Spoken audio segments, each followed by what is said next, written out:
Raised by wolves with canine DNA in his blood, having trained more than 24,000 pets, helping you and your fur babies thrive. Live in studio, it's Pet Talk Today with Will Bangura, answering your pet behavior and training questions. Ladies and gentlemen, please welcome your host and favorite pet behavior expert, Will Bangura.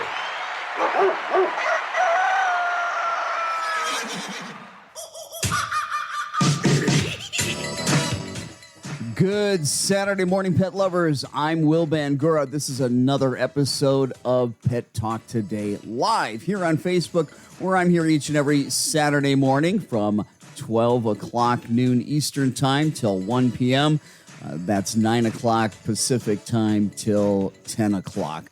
If you're brand new to Pet Talk Today, let me talk a little bit about how this works. Throughout the next hour, I'm going to be talking everything dog training and dog behavior. However, one of the biggest goals of this show is to help you, the pet parent, with your dog with whatever kind of behavior or training issues you might be dealing with. I don't care if it's a nuisance behavior like jumping or barking or getting up on the counter, stealing things. Maybe it's something more serious. Maybe you've got a dog with separation anxiety, fears, phobias. Maybe you've got a dog that's aggressive or reactive. Maybe you've got what I think is the most difficult problem to deal with, and that's multiple dogs in the house fighting. Could be resource guarding. Could be you brought a new adopted dog into the home and everything was going well for a little while. And then all of a sudden, the dogs start fighting. And that happens oftentimes. Doesn't matter what kind of problem you have. If you've got a question about your dog's behavior and you'd like me to help you, there's a couple ways we can do this. First, you can go ahead and type your comments in the comment section. You can go ahead and put your question there, and I'll be happy to look at it, answer your question. Also, if you would, please let me know where you're watching from, what kind of pets you have, what their names are. And also, do me a favor, hit that like button, hit that share button so that more people can benefit from what we do here at Pet Talk Today.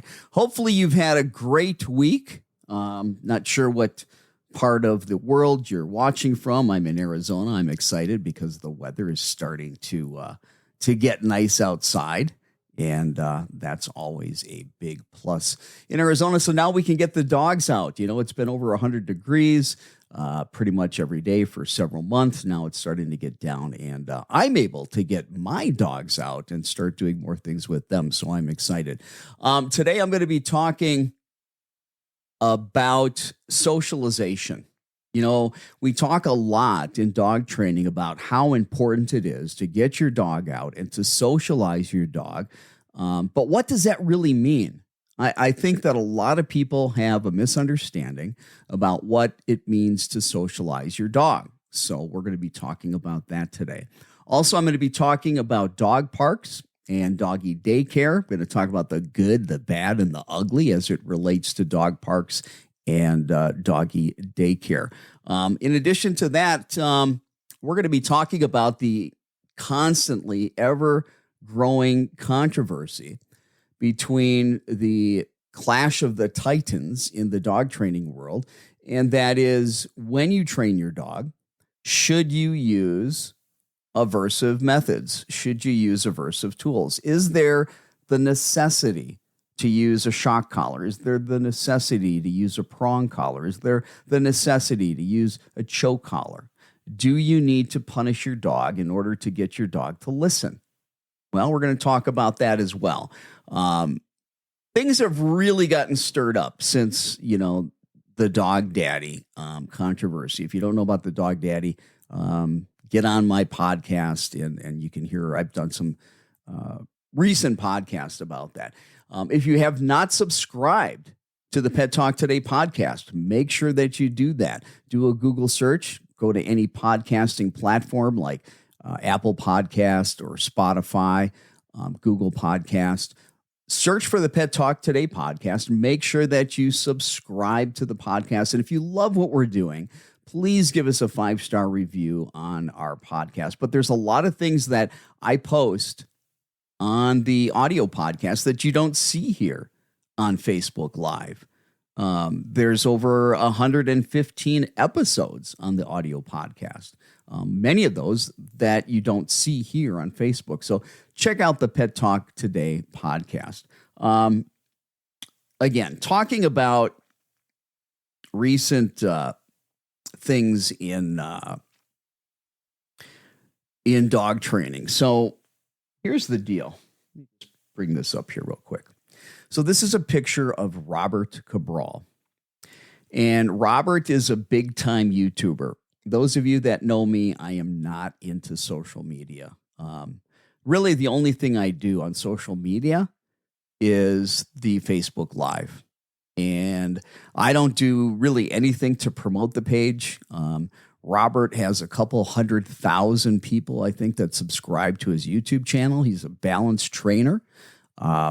And Robert does use positive reinforcement to train the dogs, but then he follows up by using a prong collar or an electronic collar, and he believes that it's absolutely necessary. And Robert wants to talk to force-free positive reinforcement trainers and debate them because he believes that positive reinforcement has limitations. He believes that it's not a matter of if, it's a matter of when you encounter a distraction that has higher value than whatever positive reinforcer that you have, and you're going to lose control of your dog.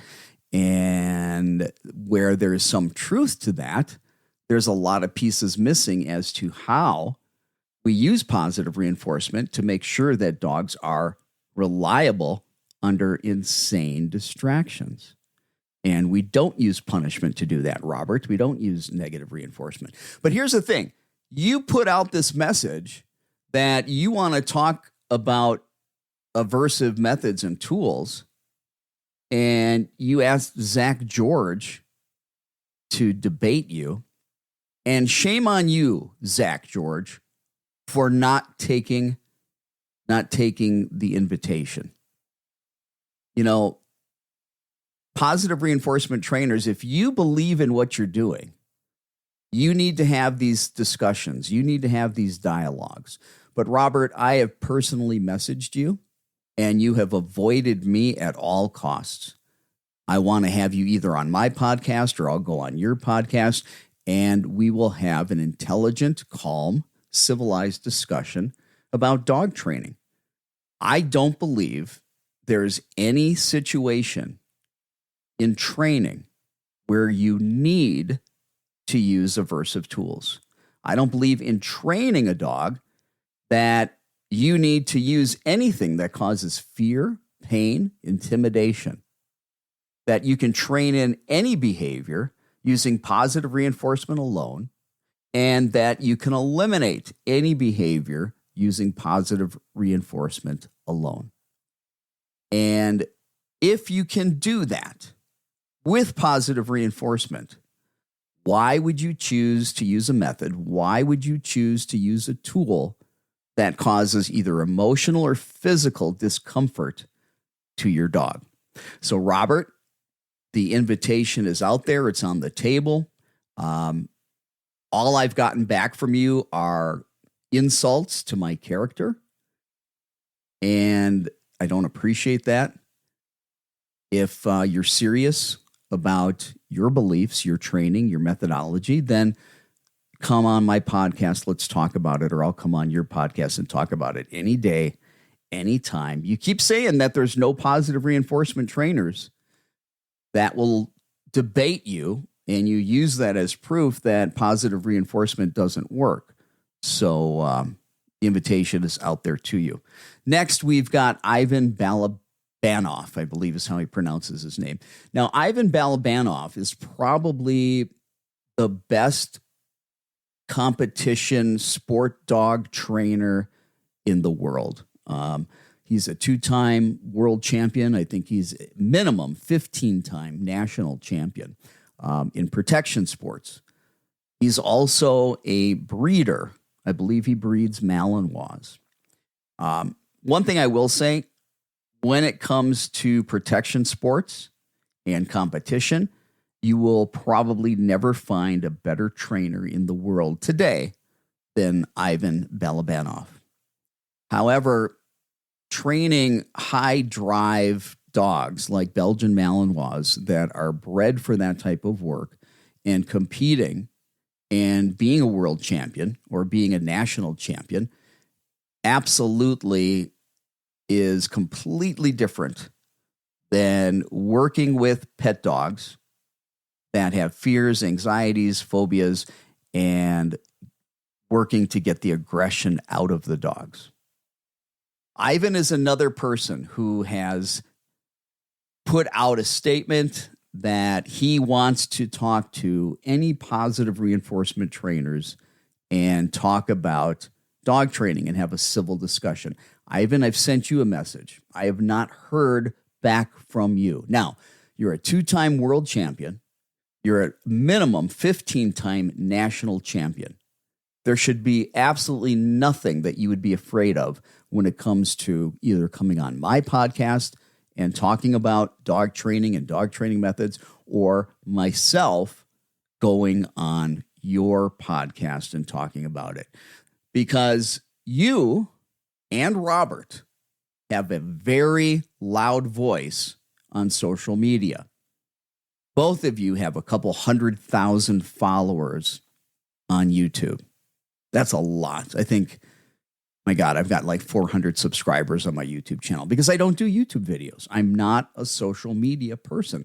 I mean, there are people literally, these guys are putting out videos every day or every other day. Now, if you're putting out a video every day, if you're putting out a video every other day, you're not working with clients much at all. You are now, your life is devoted to social media. And that's not me. My life, social media, Saturday mornings for about an hour. And I struggle with that as well. Okay.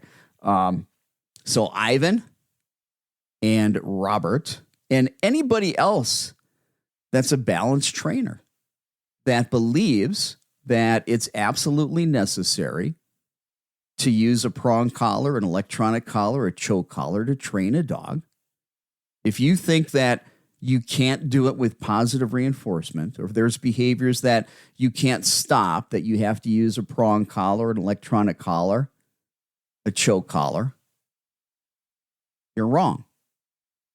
Not only does science say you're wrong over and over and over again, but every day for over 35 years of training, I can tell you with all of my experiences that those tools aren't necessary.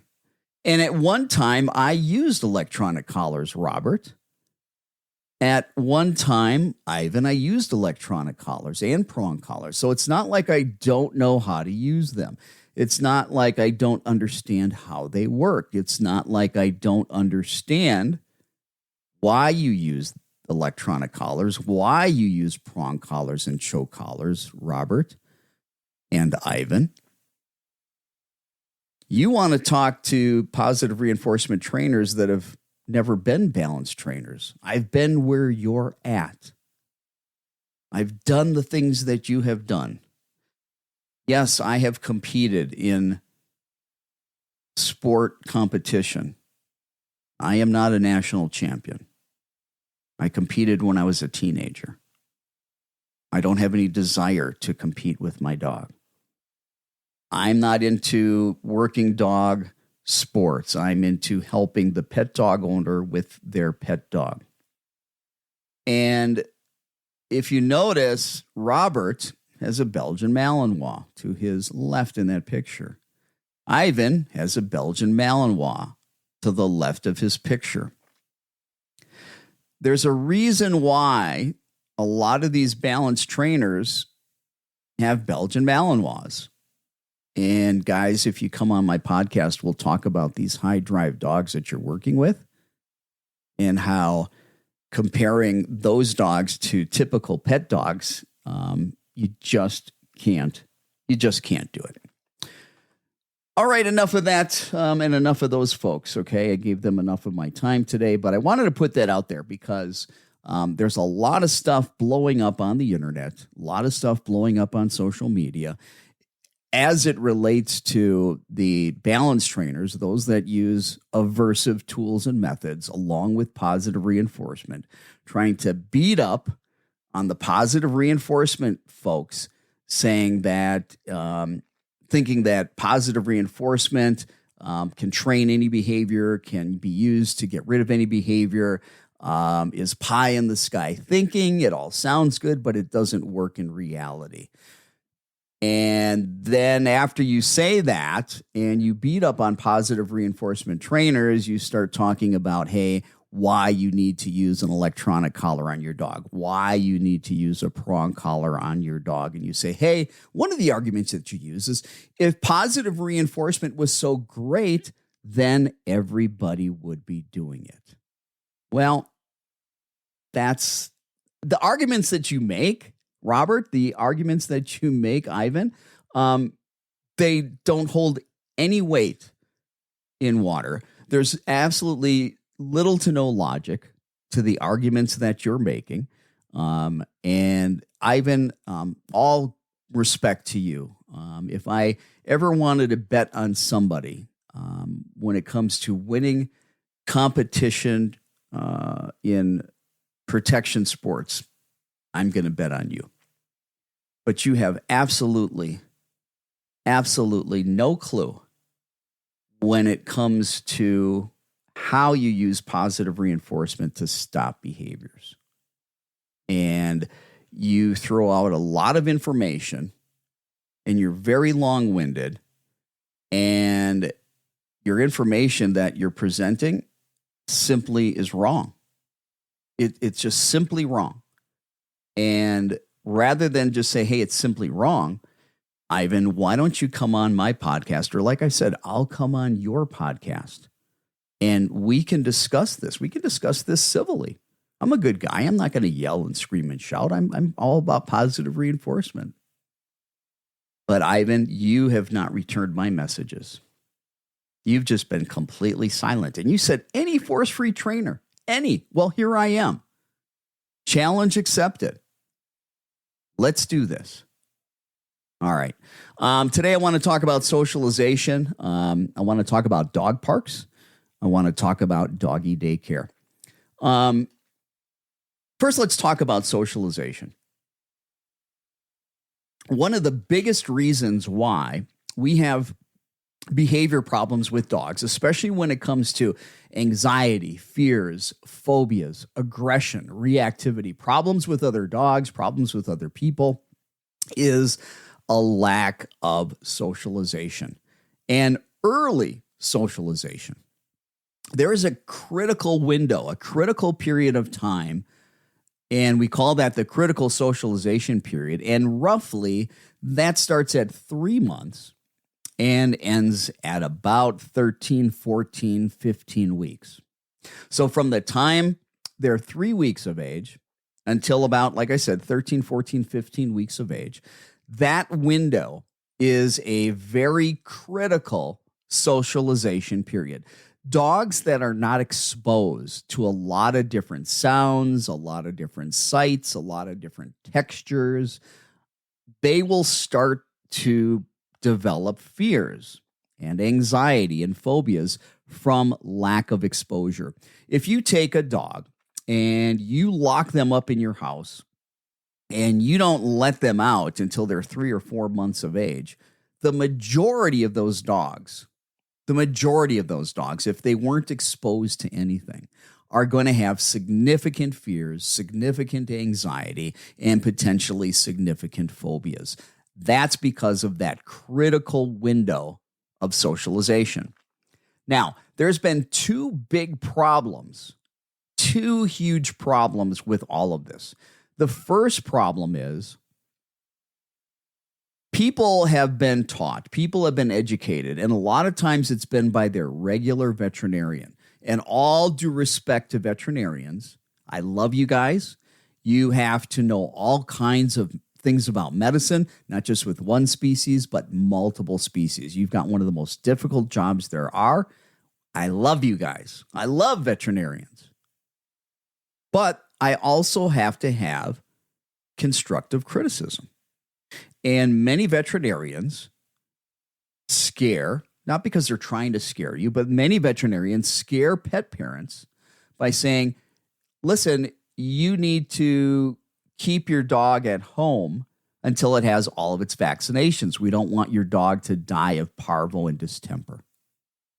And a lot of mentality of pet parents, the mindset is that, and the thinking is, I can't let my dog off property. I can't go anywhere with my dog until it's had all of its shots because my dog could get sick and die. The number one cause of death for dogs under the age of 3 is behavioral euthanasia, not parvo, not distemper. If we look at the things that kill dogs from the time they're born to the age of 3, parvo and distemper are very, very low on the list. Very low on the list. Now, do we want to be careful before your dog has had all of its shots? Absolutely. I'm not going to take my new puppy that doesn't have all of its vaccinations. I'm not going to take my new puppy to an area where all kinds of dogs were peeing and pooping, and God knows what kind of bodily fluids are all over the grass in a place like that. I'm not going to have my dog interacting with a bunch of other dogs and possibly get parvo and distemper because I might not know if they've been vaccinated. But I'm not going to avoid dogs. Because if I wait for my dog to be completely vaccinated, that might be about 16 weeks of age. At that time, that critical window for canine socialization has ended. And so a lot of dogs are not even beginning the process of getting that socialization until 16 weeks of age, until they've had all their shots, in some cases later. And at that point, it's too late. But you want to listen to your vet. You're worried. You're worried your dog's going to get parvo. You're worried your dog's going to get distemper. Now, let me just say this. I am not a veterinarian. That is not my expertise. Veterinary medicine is not my expertise at all. I know a little bit, enough to be dangerous. The American Veterinary Society of Animal Behaviorists, veterinarians that have gone above and beyond just regular vet school, they've gone to specialize in behavior, veterinary behaviorists. All of them have put out a position statement. They're telling us we need to get our puppies out in the world. We need to get them exposed to everything.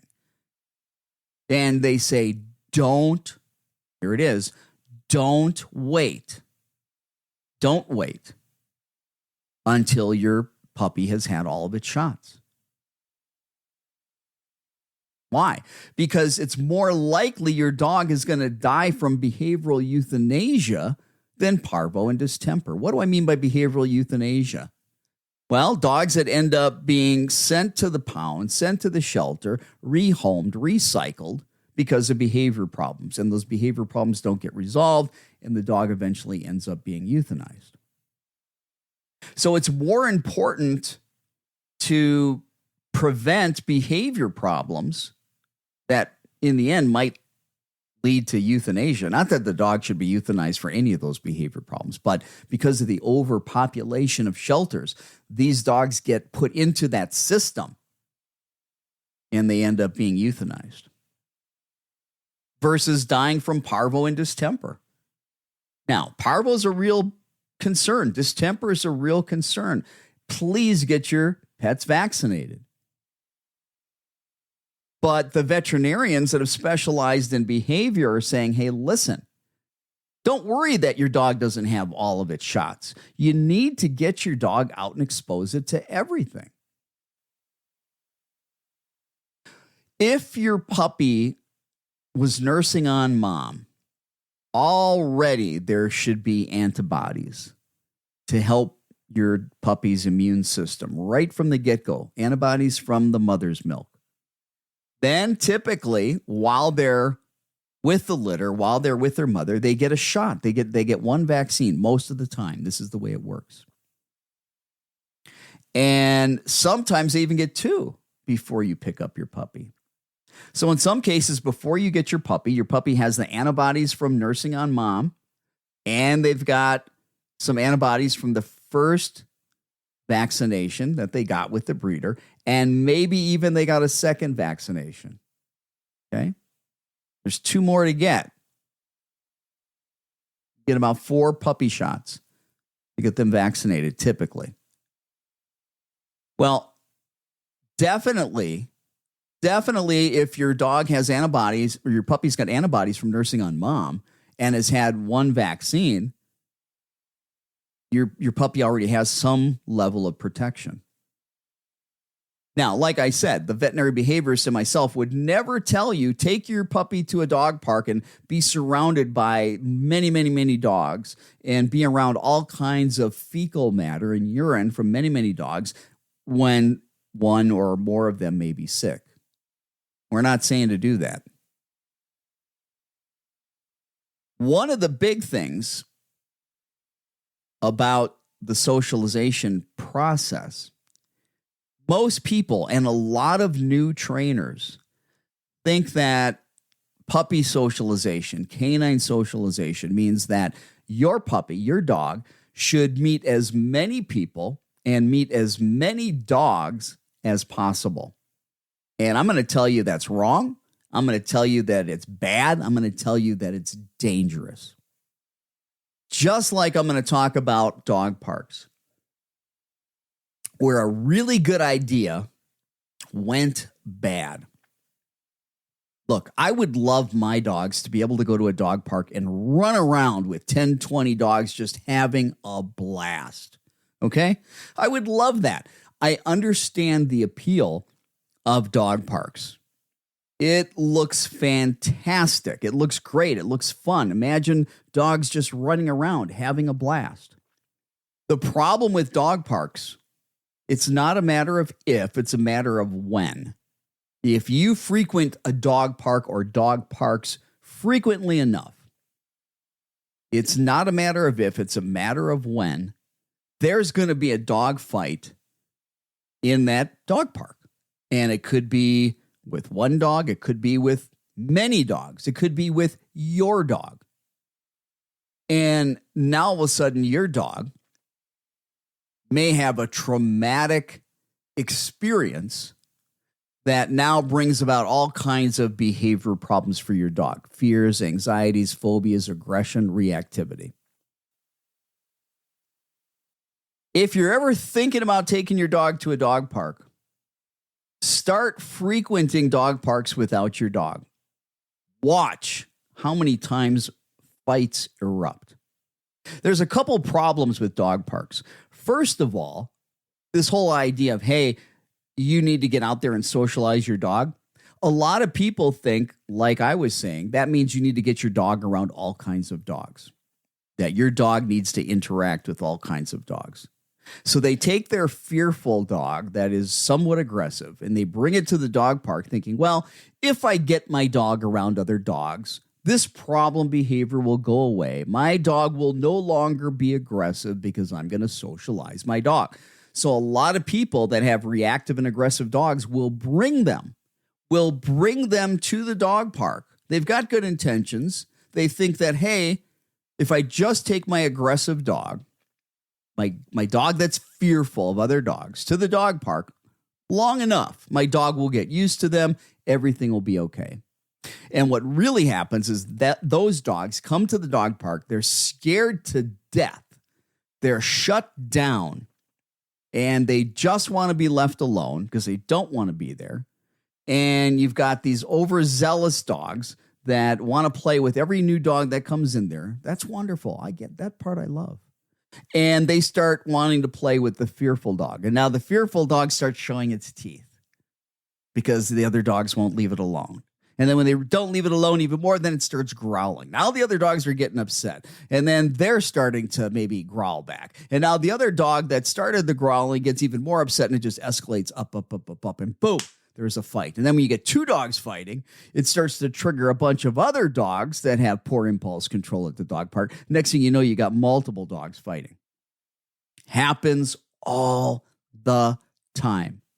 All kinds of dogs that are messed up in the head, have fears of other dogs, are aggressive towards other dogs, and people are bringing them to the dog park because they think that's somehow going to be therapy. And your dog ends up being the victim. And you just wanted to have your dog meet other dogs and play and have a good time. Now, I know that there are tens of thousands, maybe hundreds of thousands of people that go to a dog park every day and they don't have a problem with their dog. I'm telling you, it's the roulette wheel. And your number might come up and you don't know. So, in my opinion, when you look at the risks versus the benefits, I say dog parks are a bad idea.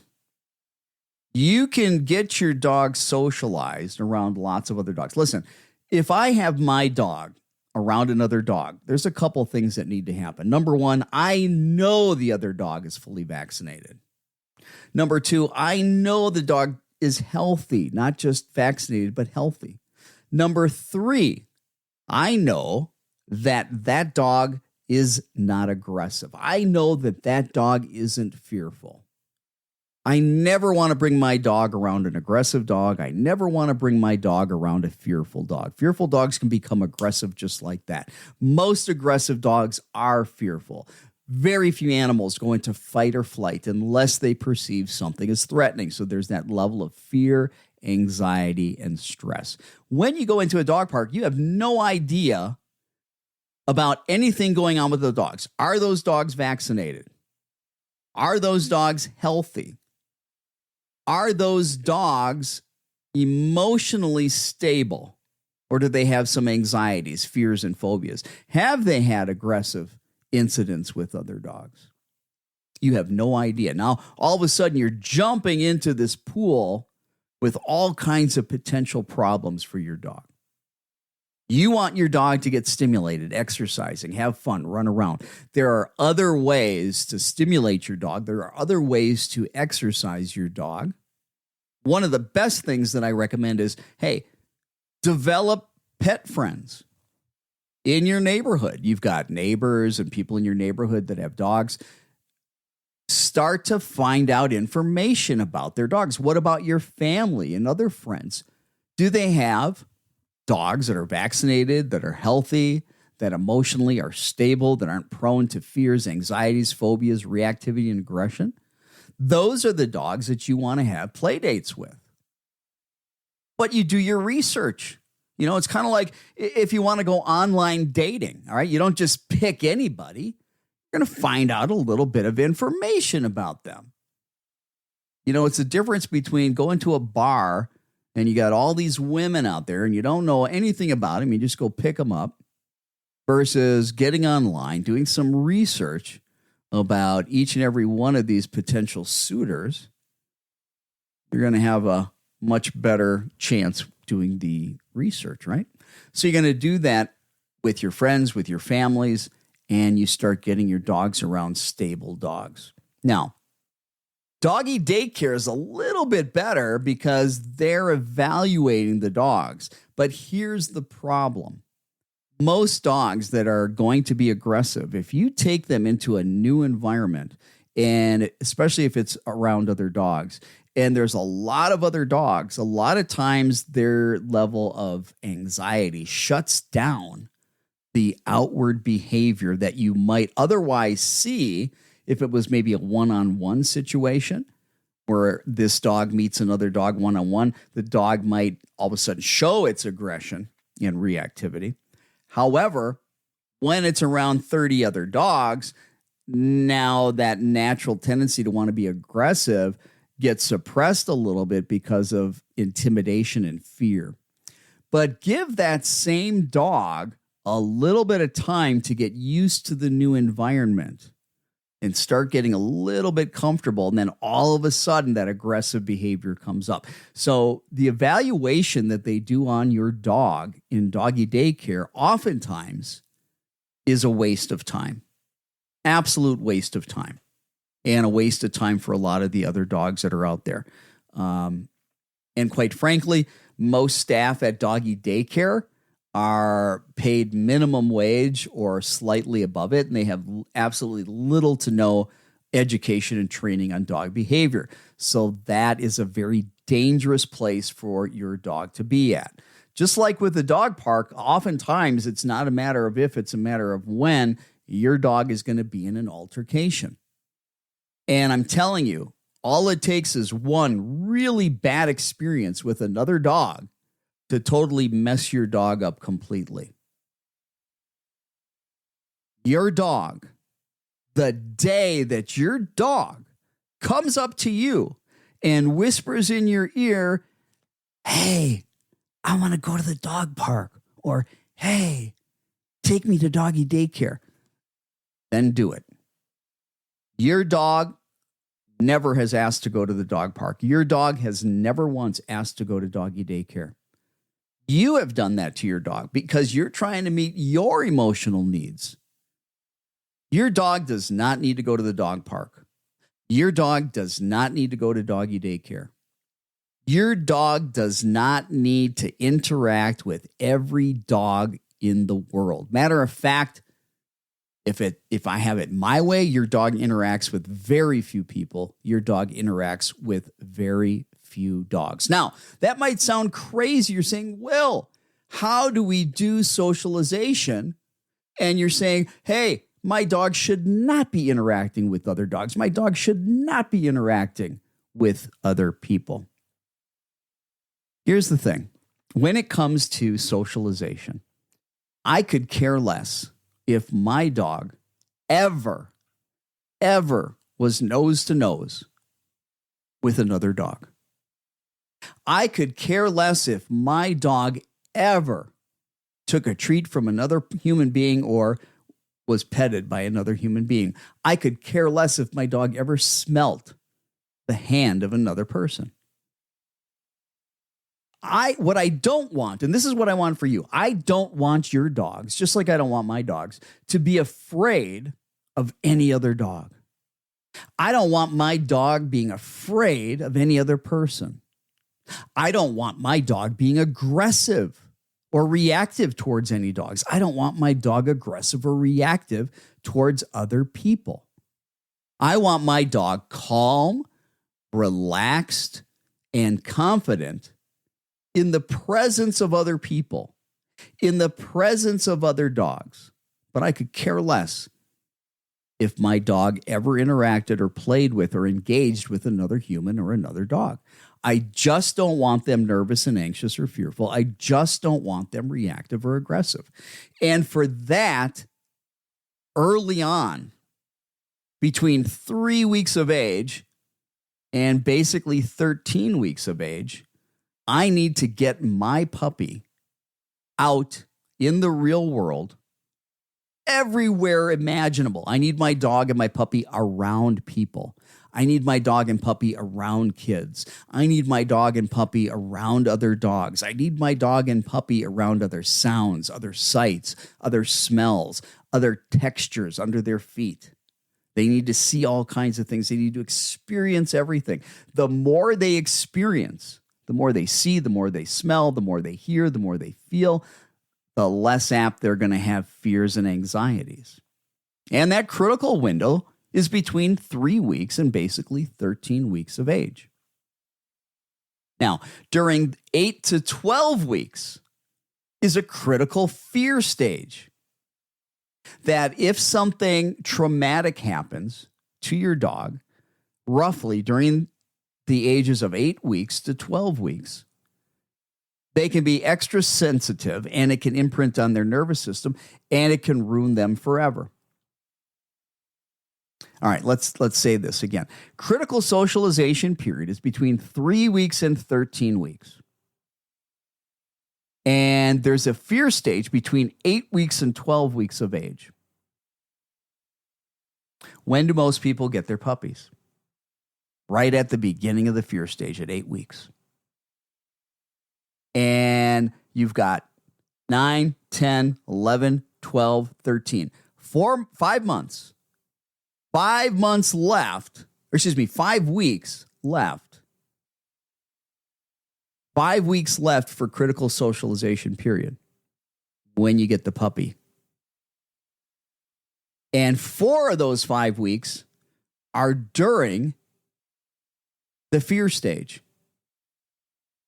So if my puppy is interacting with another person, let's say a kid, and that kid does something that scares my puppy, and my puppy's going to be extra sensitive during that 8 to 12 week period, my puppy could be ruined for life.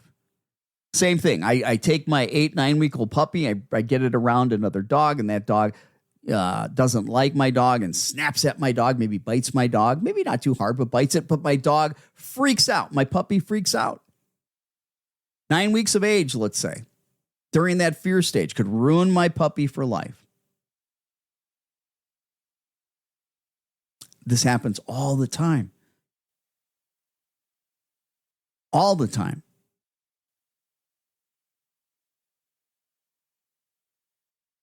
You have got to get your puppy out immediately, expose it to everything, but keep most dogs and most people at an arm's length distance from your puppy. Know the type of dog that's going to be approaching your dog. Know the type of people that are going to be approaching your dog, your puppy. Don't have everybody reach their hand towards your puppy. That's invading your puppy's space. That could be scary. When your puppy gets around other people, you start feeding high value food rewards. You start creating positive associations. All of a sudden you're walking and your dog sees a dog, start feeding your dog. Then walk another direction. Your dog might see a kid, start feeding your puppy. Then walk another direction. Maybe your puppy sees some strange object as you're walking, feed the puppy. All of a sudden you're walking and loud motorcycles are coming your way, start feeding your puppy. Loud trucks are coming your way, start feeding your puppy. Start pairing positive things with things that could be potentially scary. Loud noises. You're going to start hearing loud noises early on when you get your puppy out. Motorcycles, loud cars, trucks, the waste trucks that come and pick up trash. All those things. Your fire alarm in your house. A good breeder, as soon as the puppies start opening their eyes and walking around, a good breeder is exposing them to everything. As many different sights, as many different sounds, as many different smells, as many different textures as possible. They are good breeders, proactively get those puppies exposed early on. So if you're looking to get a puppy from a breeder, these are some of the questions you need to ask them. What do they know about the critical socialization period? What do they know about the difference between exposure socialization versus always having to have people or other dogs touching their puppies? I don't care if another human being ever touches my dog. My dogs are great around other dogs. They're great around other people. They're I wouldn't say completely, but they're mostly aloof. They're mostly aloof because they've been around people. They've been around dogs. They don't get all crazily excited and happy and difficult to control and manage when strangers come over because they really don't care. They've been around lots of people. They don't really care to get excited about people because I don't let them engage with people much. Very minimal engagement do I let my dogs engage with people. Most of the time, I don't let my dogs engage with other people other than my family. And as a result, like I had workers over to the house last month doing a job, putting pavers in. And my dogs alerted, they barked. We went outside, they watched them, but they stayed at a distance. They weren't afraid, they weren't aggressive. But they didn't have an interest in being close to them. And they were very easily managed and controlled because in their mind, seeing another person isn't the most exciting thing in the world. Same thing with strange dogs. You know, you get strange dogs around my dog. They know that they're there, but they're relatively aloof because I don't let my dogs hang out with other dogs. Now, you might be saying, Will, man, why are you being so mean to your dogs? My dogs don't care. My dogs care about me. My dogs care about my stepson, my wife. They care about each other. We are their pack. I want to be number one. I want to be the center of my dog's universe. You know, those of you that let every puppy, every dog, every person engage with your dog, and it's this big, crazy, excitable event. You know, two dogs get together. Oh, they're crazy. They're excited. They're playing. It's so crazy. Oh, meet this person. Your dog gets all excited. It's tail wagging. It's jumping up. And the person's trying to keep your dog from jumping up. And it's this big, excitable event. And that happens over and over and over and over. And you can't control your dog. Why? Because every time your dog sees a new person, it thinks, oh my God, it's another person I get to meet. And it gets all excited and it's jumping. It's going crazy. And you're trying to control your dog and your dog can't because your dog has been conditioned every time it sees a new person to get really excited. Your dog is conditioned every time you see a new dog gets really excited because now we're going to go meet this dog and oh my God, they're all out of control and it's just crazy. I get calls every day from people saying, listen, I got a real problem. I cannot walk my dog. We get outside on the leash. As soon as my dog sees another dog, it goes crazy. It's not aggressive. My dog just really happy to see the other dog. And then I'll get the same type of call. It says, I got a real problem. I can't walk my dog. My dog's crazy. Anytime we get on the leash and we go for a walk, my dog sees another person. It goes absolutely crazy trying to get to it. It's not aggressive. It's just happy to see them. They created that problem. That is not a natural problem. That is a problem that gets created and conditioned by people who allow their dogs to get all jacked up and crazy around other people. Those are behaviors that are created by pet parents that let their dogs meet other dogs and they get all jacked up and crazy every time they meet another dog. So when they take their dog out for a walk, it's no wonder when the dog sees a person down the road that the dog gets all crazy and excited and its energy goes through the roof and they cannot control their dog. Same thing when they see a strange dog down the road. These are behaviors that you are teaching and conditioning unbeknownst to you. And it gets magnified when you're taking your dogs to dog parks. It gets magnified when you take your dog to doggy daycare because of all that exuberant experience and play that they have around other people and dogs. That's the association they make. I see another person. I see another dog. I'm going to go crazy. It's Disneyland. Now, I want your dogs to have fun. I want your dogs to have a blast. My dogs have fun. They have a blast. They play with me. They play with my stepson. They play with my wife. They play with each other. They have a fantastic life. Never once have they come up to me and said, Dad, please, it's been my dream. It's been my dream for my entire life. Please, Dad, please. Take me to the dog park. Take me to doggy daycare, please.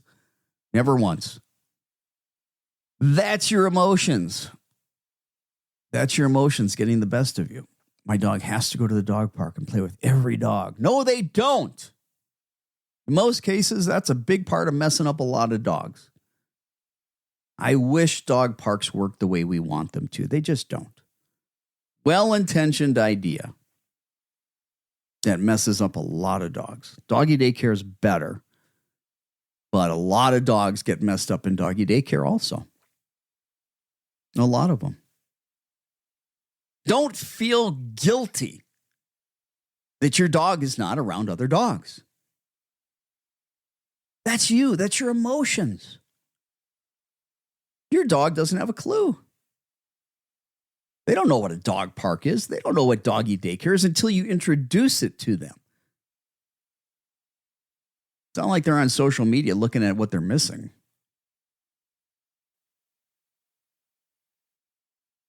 Keep your dog away from dog parks. They're dangerous ideas. Dangerous places. Good idea, dangerous places. Well-intentioned idea, I should say. Socialization. Get rid of that word and change that to exposure. You need to get your dog, your puppy, exposed to everything. Everything in the environment. Early on. Don't wait. Don't wait till they get all their shots. But don't set your puppy down in a place where all the dogs in the world are peeing and pooping. Take your dog to clean places. Don't let your dog put stuff in their mouth. Get them exposed to as many sights, as many sounds, as many smells, around as many people, around as many kids, around as many dogs as you can. That doesn't mean that any person needs to be petting your dog. It doesn't mean that any other dog needs to be sniffing your dog's butt. You will do just fine if all of your exposure and socialization means that people and dogs are an arm's length away from your dog. Matter of fact, you'll do better doing that. I don't know if any of you have been to Europe, but when I was in the military, when I was very young, I went into the military, went into the army at the age of 19. I did 4 years, did 2 years in Germany. And one of the things that just surprised the hell out of me in Germany was the way that dogs were. First of all, I was surprised that dogs had the right or were allowed to go into just about any store. People in Germany took their dogs everywhere. They went into restaurants with them. They went into department stores with them, grocery stores with them, the pharmacy, the bakery, everywhere. Everywhere. All the dogs that I saw people walking in Germany were calm, very well trained, completely aloof to everything that's going on in their environment. Nothing triggered the dog. It didn't matter. There weren't dogs barking like crazy. By the way, in Germany, when you're walking your dog, the one thing you won't see are other people running up to them saying, "Oh, can I pet your dog?" One thing you won't see in Germany is when somebody's walking their dog, somebody else with the dog running up to them saying, "Hey, can our dogs meet?" There's an unspoken rule. Leave my dog alone. Don't bother me and my dog. Definitely don't bring your dog up to me and my dog. And as a result of that, people not going up to other people's dogs, dogs don't go crazy and get excited and want to jump on people. Because of the unspoken rule of people not bringing their other dog up to another dog saying, "Oh, can my dog meet?" We don't have dogs going absolutely crazy when they see another dog walking on the other sidewalk across the street or even on the same sidewalk coming towards them. They don't care. The dogs in Germany don't care about other dogs. They don't care about other people. They are calm. They are relaxed. They are aloof. And as a result, they get to go everywhere. Black and white, night and day difference between what it's like to watch dogs in Germany versus what it's like to watch and have dogs here in the United States. Let's see. Scott says, hey, I personally run up to every stranger and give them a huge hug. Yeah, same idea. Exactly.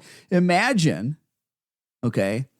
All right, you ladies, you're more social than us guys. So, and I don't mean to pick on you ladies, but a guy on a walk with a dog is much less likely to run up to another guy on a walk with a dog, right? But imagine imagine that you are the dog. Imagine a bunch of guys coming on up to you and just giving you a big old hug, violating your space. Maybe you're worried that there's some kind of a sexual predator or something, okay? If I'm on a walk and everybody wants to run up and give my 14-year-old daughter a hug, I'm going to have a problem with that.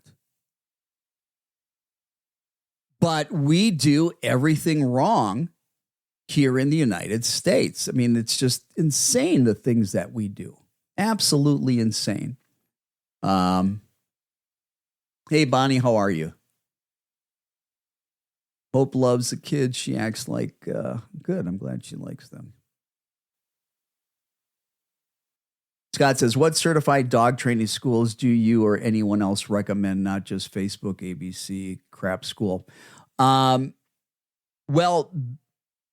probably the two schools that are as far as positive reinforcement, Gene Donaldson's school, I think it's the Academy for Dog Trainers, the Karen Pryor Academy. Those two are kind of vocational schools. The Catch, I think it's called Catch, CATCH. Here's the thing, Scott. The dog training industry is not regulated. There's no requirement for certification. There's no requirement, Scott, that you ever go to school. Matter of fact, Scott, you can put up a website today and call yourself a dog trainer. Tomorrow you can start training any dog you want. That's dangerous too, right? Very dangerous. A lot of dog owners, a lot of pet parents have no idea. You get on a website, you see somebody that says they're a dog trainer, you assume they've got some level of formal education. You might even assume that they have certification. In most cases, most dog trainers have zero formal education. Ask them, what is your formal education in either undergraduate studies and or graduate studies in animal behavior? Ask that. Okay, you never went to college? Where did you go to school to study animal behavior, and what did that consist of? 99% of the time, they're going to tell you, I didn't. Scary. That's why you've got so many trainers out there, and I mean a lot of them. They got great intentions that really believe you need a shock collar to stop your dog's aggression. And they don't understand because they don't understand animal behavior. They don't understand that their problem is your dog's underlying emotional state that causes the aggression. They don't understand that aggression is based in fear, anxiety, and stress. They don't understand that punishment just suppresses the outward behavior temporarily. It does nothing to change the underlying emotional state that the dog's in of fear and anxiety. And they don't understand that when you punish a dog, it adds more fear and anxiety, which is the problem to begin with. And then eventually the pressure is going to build and build and build, and the dog's going to snap, and that aggression is going to come back, and it's going to come back worse. They don't understand that what you really need to do is start pairing positive associations with the trigger in a way, very specifically at a distance where the dog is safe, and do that very gradually and systematically, pairing positives with the trigger to change that underlying emotional state. And when the dog's no longer anxious, the dog's no longer fearful, that aggressive behavior will go away. Now, a lot of balanced trainers think that us positive reinforcement trainers don't think that punishment works, or we don't think that negative reinforcement works. I know for a fact punishment works. I know for a fact negative reinforcement works. I used them for many, many, many, many, many, many years. They work. However, when it comes to using them for aggression, it's a temporary fix. And you trainers out there using aversives, you think it's a permanent fix. And it's not. I've talked many times about how many times I've come behind trainers that use aversive methods to stop aggression, and how I get calls all the time that it comes back. And now we've got to do the real work of counter conditioning and desensitization in order to be able to help these dogs. And at this point, now it's worse because they've been punished for the behavior. I'm Will Bangura. You've been watching Pet Talk Today. I can't believe an hour has already gone by. This is, I think, one of the fastest shows in my mind that has ever happened. I appreciate everybody for being here today. Do me a favor. Go to the Pet Talk Today audio podcast. If you go to Apple Podcast, make sure that you subscribe. If you love what we do, give us a 5-star review on our podcast. I'll be back next Saturday. Have a great weekend, everybody. I'm out of here.